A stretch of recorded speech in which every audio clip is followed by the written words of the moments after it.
K.S. Radhakrishnan sculptures may be made of heavy bronze, and yet they evoke lightness, floating.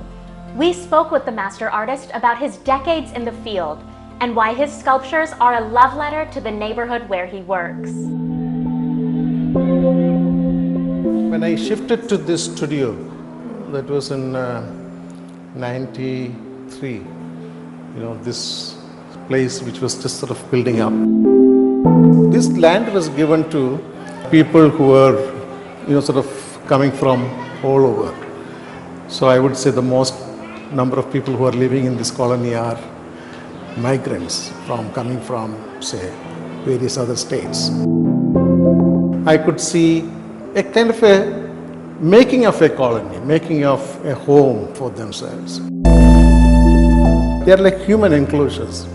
They were coming, they really spent most of the time outside that boxes. So they were like human boxes.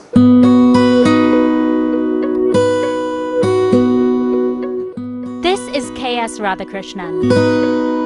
The artist has been making sculptures at his studio in New Delhi's Chhatarpur Pahadi for nearly 25 years.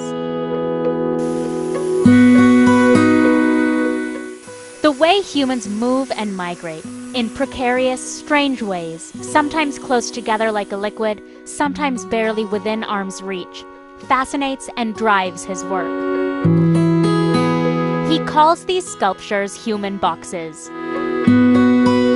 And often, he shows, we are the enclosure. The figures, they don't have a kind of a very defined features or anything. They're very anonymous people because they don't have a kind of identity of their own. So I found that they were all clustered together, forming a kind of a composition within themselves.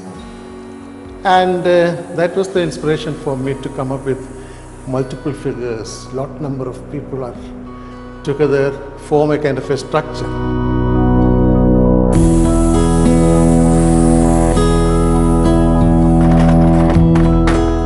Then you have more number of people sort of melting into or dissolving into a kind of an environment of their choice. So either they get away from that kind of a cluster, or more number of people are joining to sort of make a bigger structure. There's a human presence in all the movements that I see, and I connect it with a little breeze or with anything that really makes you move. And from the very beginning that I took to sculpting, even when I was a student, movement was my primary interest. And why was that I got involved with it? Because that the stillness in any kind of a piece, that really doesn't evoke life. So obviously you are looking for things that would generate energy, because you really want to evoke that energy which you can share with others. Here they are all sort of kept upside down and moving horizontally, diagonally. But you have a kind of structure is planned, but how individual pieces are to be placed is very intuitive, very spontaneously that you keep working. So there's no end to it.